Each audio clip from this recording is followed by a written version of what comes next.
Hello guys, welcome back to my YouTube channel. This is Barkha Sani. तो मैं आ गई हूँ नई वीडियो के साथ। तो आज की ये वीडियो फॉर क्लास 12th है और क्लास 12th की इस वीडियो में I am going to give you handwritten notes of chapter number 3 and chapter number 4 of business studies. So business environment और प्लानिंग के नोट्स मैं आपके साथ शेयर करूँगी जो मैंने खुद आप सबके लिए प्रिपेयर करे हैं। एंड ये जो मैं अभी नोट्स का ओवरव्यू बताऊंगी तो प्लीज़ उसे स्किप कोई मत करना, बिकॉज मैं उसमें आपको लर्न करने की टिप्स बताने वाली हूँ और साथ में बताऊंगी कि पॉइंट्स के अंदर की चीज़ें कैसे लिखते हैं और साथ में मैं आपको कुछ निमोनिक्स जो है दूंगी, किस तरीके से मैंने अपने जो फीचर्स इंपॉर्टेंस को लर्न किया था ताकि आप कोई भी पॉइंट भूलो ना। तो वो वाली ट्रिक्स में जो मैंने यूज़ करी थी वो मैं आपको भी जो है ज़रूर सजेस्ट करूँगी। तो प्लीज़ जो भी मैं ओवरव्यू दूँ उसको पूरा अच्छे से सुन लेना, स्किप कोई मत करना कि नोट्स लेके चले जाओ। तो लेट्स स्टार्ट। ये चैप्टर नंबर 3 बिजनेस स्टडीज़ के नोट्स है। तो पहले मीनिंग आ गया बिजनेस स्टडीज़ का, फिर उसके फीचर्स मैंने कवर कर दिए। अच्छा, तो कोई बच्चे पूछ रहे थे कि हमसे ना ये हेडिंग्स लर्न हो जाती है पर अंदर का नहीं लिखा जाता, तो इस वजह से मैंने एनसीईआरटी बेस्ड नोट बनाए हैं, मतलब एनसीईआरटी के थ्रू बनाए हैं। और साथ में मैंने जो भी कीवर्ड्स हैं वो मैंने अंडरलाइन कर दिए, जैसे यहाँ पे मैंने sum total of all things हो गया, इनडायरेक्टली डायरेक्टली हो गया, क्लोजली इंटर रिलेटेड, ये सारी क्या है कीवर्ड्स हैं जो एक आपको पॉइंट के अंदर मेंशन करने हैं ताकि आपको एक फुल मार्क्स मिल सके। तो अगर आप ये कीवर्ड्स अपने पॉइंट के अंदर मेंशन कर रहे हो और अपने आप से उनको बनाकर लिख रहे हो पॉइंट के अंदर इन कीवर्ड्स को मेंशन कर कर, तो आपको कोई भी मार्क्स आपके नहीं काट सकता। तो ये कीवर्ड्स आप जो है पॉइंट के अंदर के लर्न कर लो, याद कर लो कि ये चीज़ मुझे इस पॉइंट के अंदर लिखनी है मेनली, और बाकी आप जो है ताकि खुद फिगर आउट करके खुद इंग्लिश में बना के लिख पाओगे। बस कीवर्ड जो एक पॉइंट के अंदर होते हैं ना वो ध्यान रख लिया करो कि ये इस पॉइंट के अंदर मेन कीवर्ड्स पड़े थे। इसको ये जो इम्पोर्टेंस है बिजनेस इन्वायरमेंट की वो लिखिए, और इसको आप एक निमोनिक से लर्न कर सकते हो जो मैंने लर्न करा था, दैट इज कैप्टो। या सी से चेंजेस हो गया, ए से हो गया आपका assist in planning and policy formation. फिर 2 पी आ रहे, एक पी से आपका क्या हो गया परफॉर्मेंस, और दूसरे पी से आपका क्या हो गया ये रहा प्लानिंग एंड पॉलिसी फॉर्मुलेशन।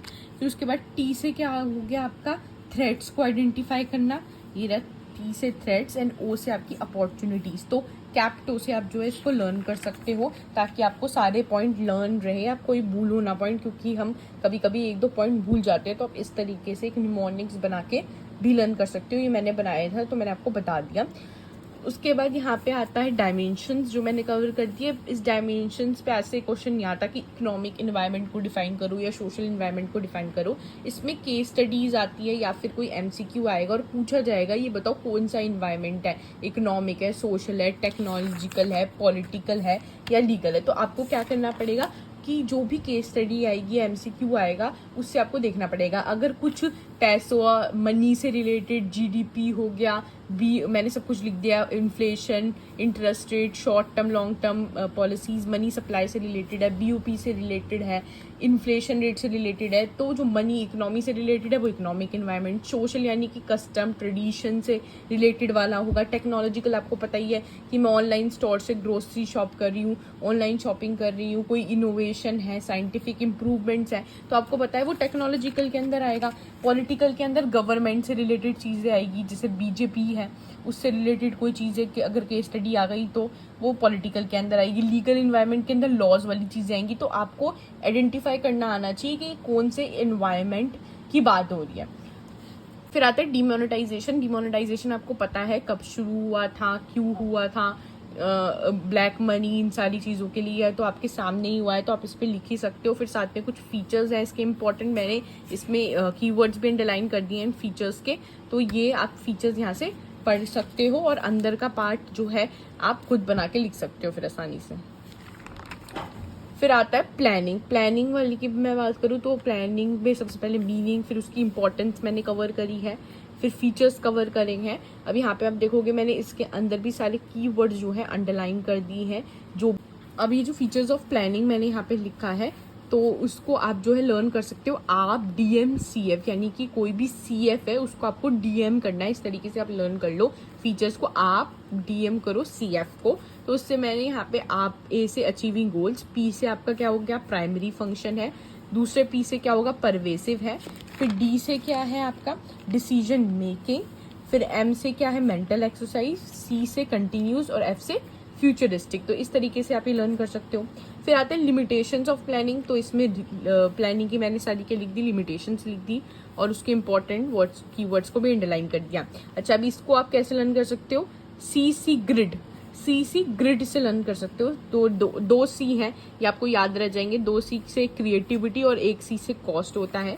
जी से आपका क्या होता है, गारंटी सक्सेस। आर से क्या होता है आपका, रिजिडिटी। और डी से क्या होता है, डायनामिक एनवायरनमेंट। तो सी ग्रिड से आप इसको लर्न कर सकते हो। प्लानिंग प्रोसेस आपका है ये यहाँ पे, और प्लानिंग प्रोसेस भी मैंने यहाँ पे कवर कर दिया है, तो आप इसको यहाँ से पढ़ लेना। मैंने सारी इंपॉर्टेंट लाइन्स ही प्लानिंग प्रोसेस के अंदर कवर करी है, जो आप एक आंसर में लिखोगे। फिर टाइप्स ऑफ प्लान्स मैंने यहाँ पे लिख दिए, स्टैंडिंग, सिंगल यूज प्लान्स, ठीक है, तो ये पढ़ लेना स्टैंडिंग और सिंगल यूज प्लान्स क्या होते हैं। फिर प्लान्स आ गए, ये टाइप्स ऑफ प्लान्स जो है। अब ये जो टाइप्स ऑफ प्लान्स हैं ये भी एक्सप्लेन करने नहीं आते, आइडेंटिफाई करने आते हैं, कि कोई भी सिचुएशन दे देंगे और उसमें बता देंगे इस तरीके से मैनेजर ने कुछ करा या एक ऑर्गेनाइजेशन में ऐसा कुछ हुआ, तो आप बताओ ये कौन सा प्लान है। तो यहाँ पे ऑब्जेक्टिव्स को आप ये स्मार्ट के थ्रू लर्न करना, कि स्पेसिफिक होता है, मेजरेबल होता है, अचीवेबल होती है, रेलिवेंट होती है। तो ये सब मैंने स्ट्रेटजी के बारे में भी, पॉलिसी के बारे में भी, सारे प्लान्स के बारे में जो है इंपॉर्टेंट चीज़ें जो आपको पता होनी चाहिए वो लिख दी। Procedure, method, rule, program, budget, इन सारी चीज़ों के बारे में।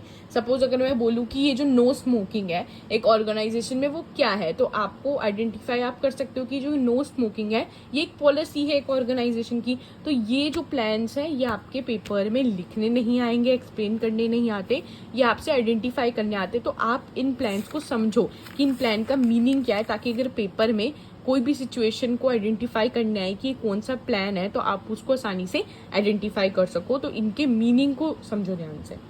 सो अगर आपको मेरी वीडियो पसंद आई है तो प्लीज़ इस वीडियो को लाइक कर देना और मेरे इस चैनल को सब्सक्राइब कर देना।